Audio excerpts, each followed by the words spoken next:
There's nothing wrong with celebrating the history, right? And a lot of people who are there, they don't have anything to do with the move. So you want to celebrate it, fine. Doing it against the Browns, in the Browns' face, is a clear and direct shot. And when the people who own, the past owners of the franchise, the Modells, when they wonder why Art isn't in the Hall of Fame, it's stuff like... Man, I'm just happy to be a part of history, and we just trying to conquer the victory, come Sunday in front of the home crowd.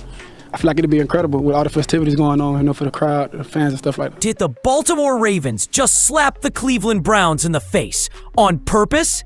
That's what a lot of fans are saying after the Ravens announced they'd be celebrating their 30th anniversary right in front of the very team they were born from. And no, we're not talking about just cake and confetti. We're talking banners, highlights, speeches, and a full-on celebration, all happening during their home game against the Browns.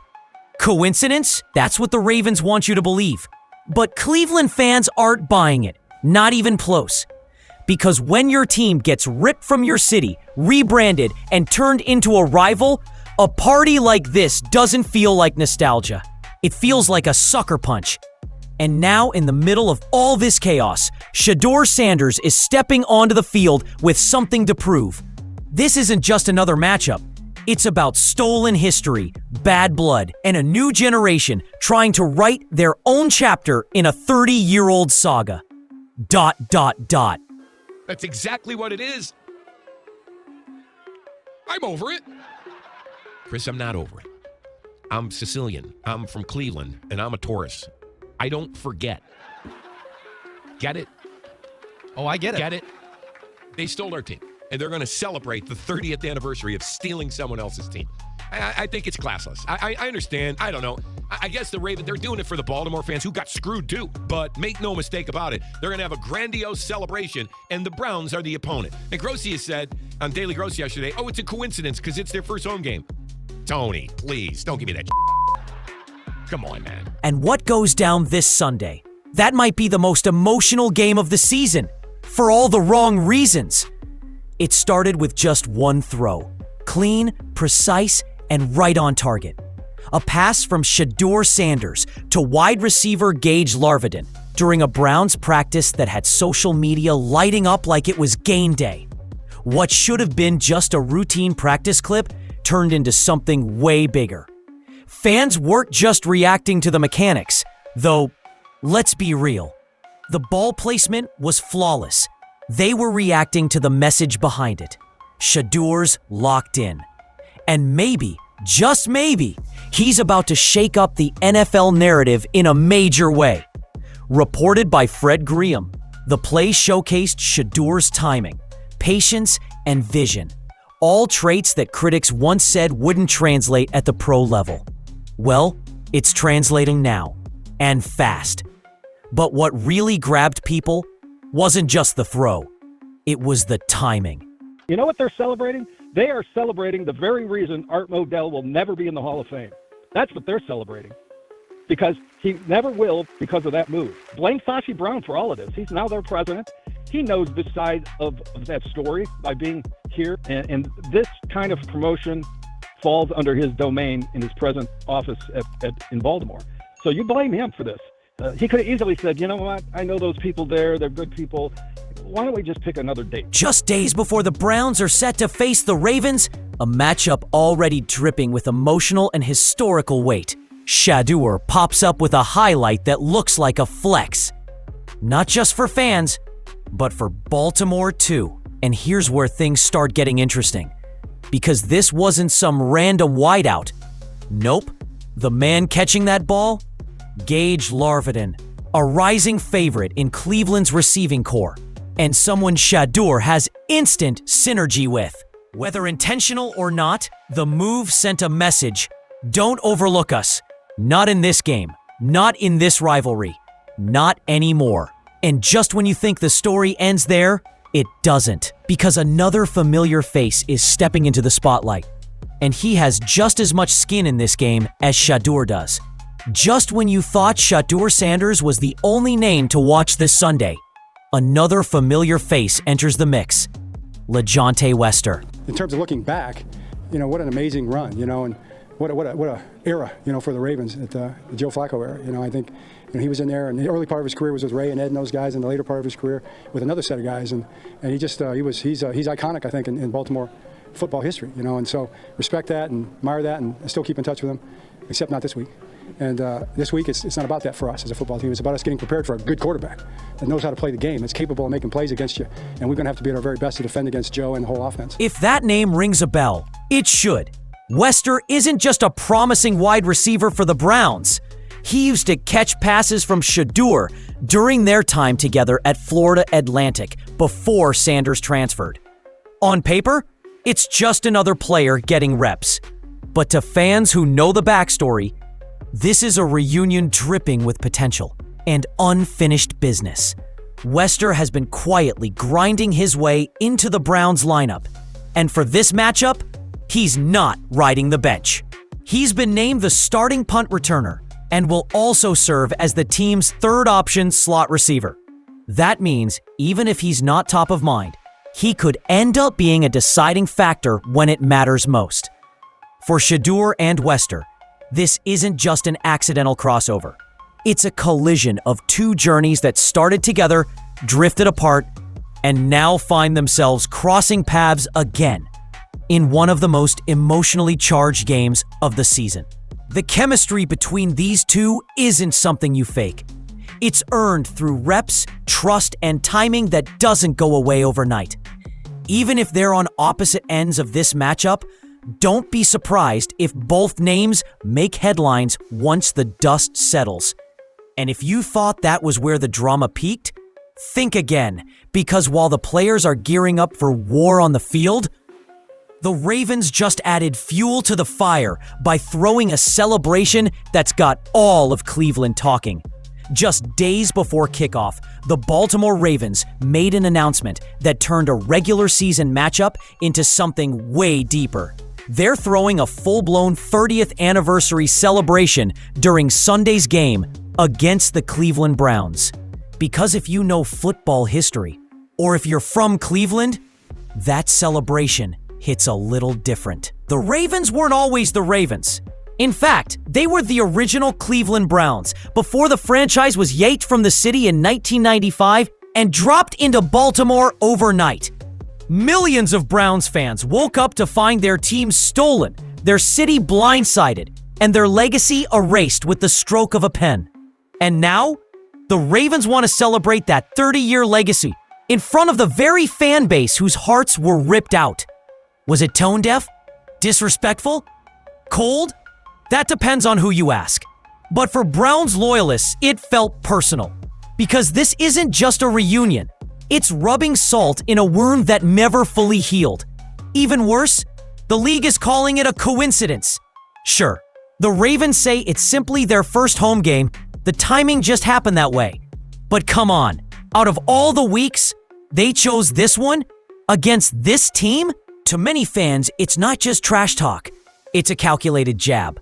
Like throwing a party in the backyard of someone you betrayed, then inviting cameras to film it. And while the Ravens may call it celebrating history, Cleveland hears only one thing: disrespect. But Cleveland isn't staying quiet, not even close. Because next, we're diving into the raw emotion and anger boiling from the Browns side.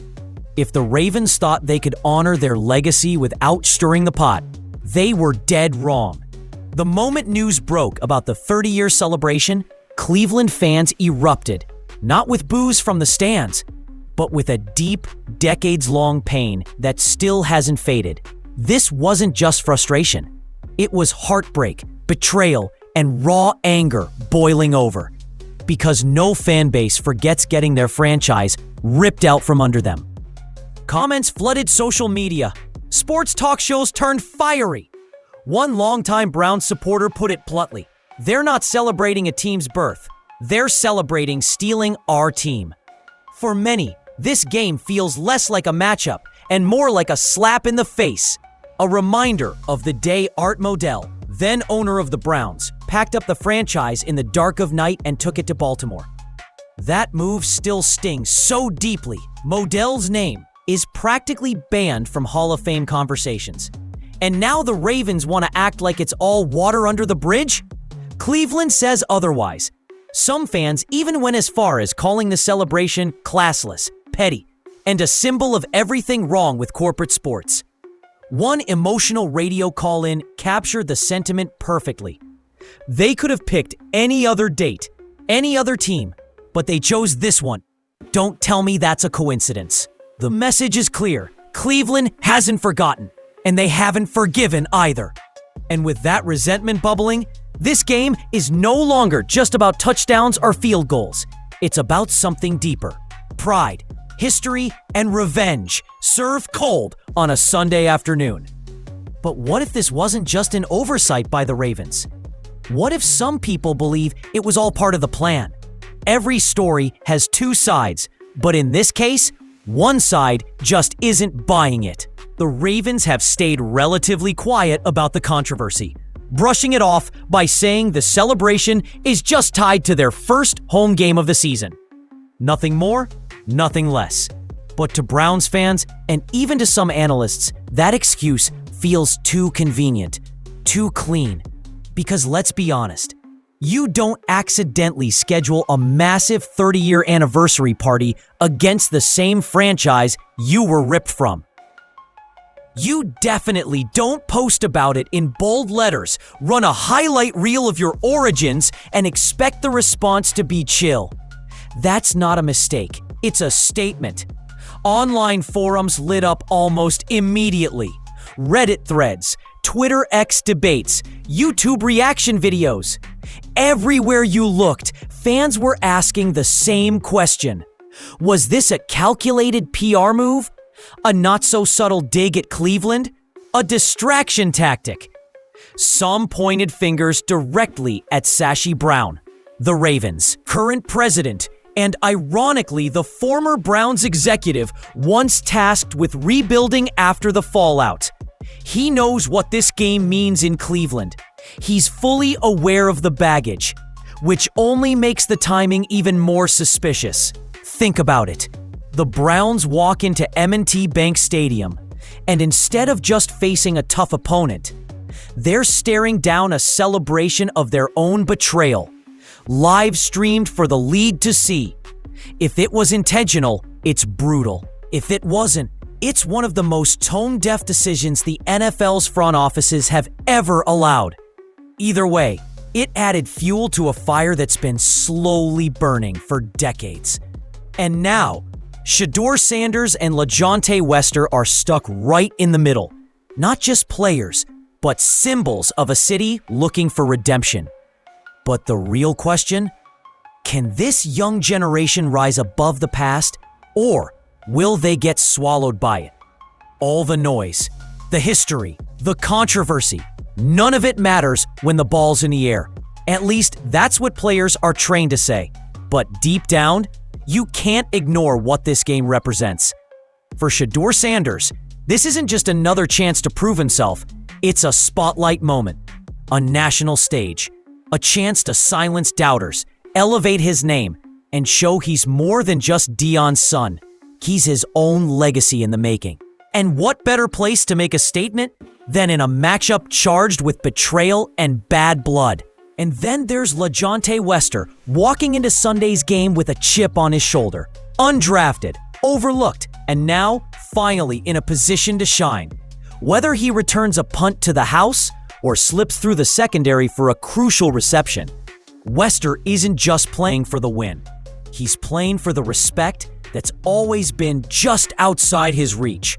This game has become more than just team versus team.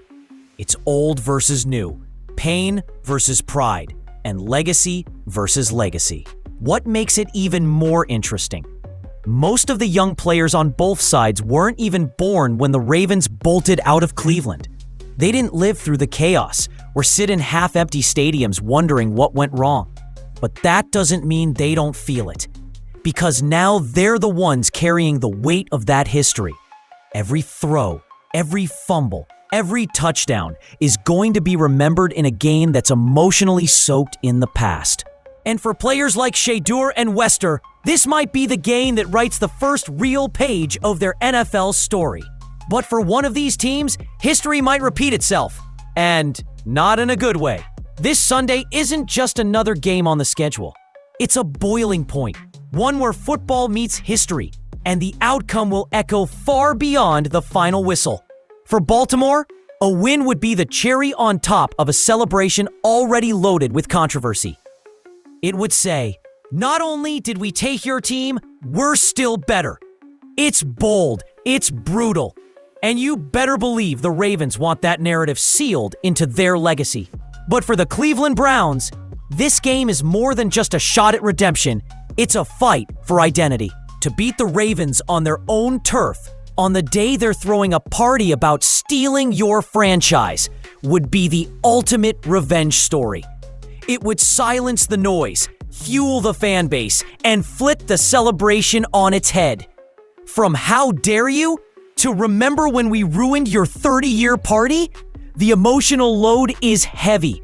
Fans will feel it, players will feel it, and Shedeur Sanders, he'll be living in it. Every snap he takes is a test. Every mistake is a headline. Every play is a chance to rewrite the story. The same goes for LeJohntay Wester. A breakout performance doesn't just earn him more snaps.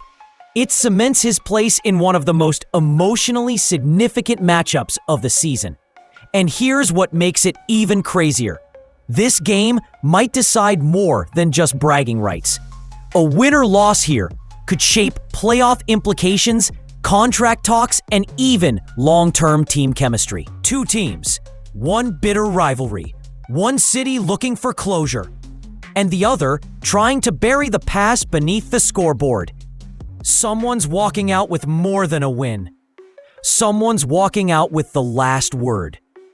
So, was it just a schedule coincidence? Or did the Ravens really plan their 30-year anniversary bash to rub it in the Browns' face? Baltimore says it's just business.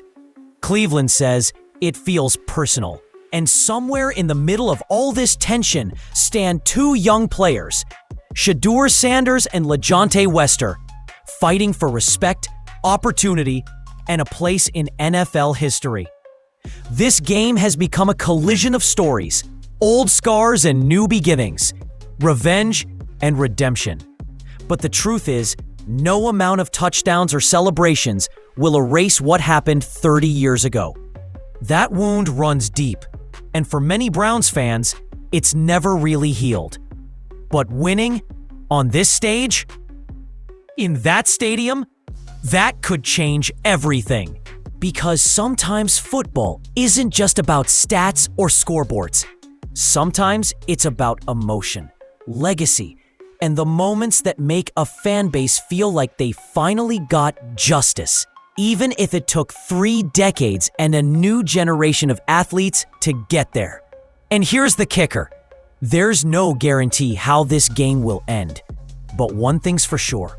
Someone's going to leave the field with a statement that echoes far beyond Sunday. So what's your take? Was the Ravens' celebration just poorly timed? Or a deliberate power move?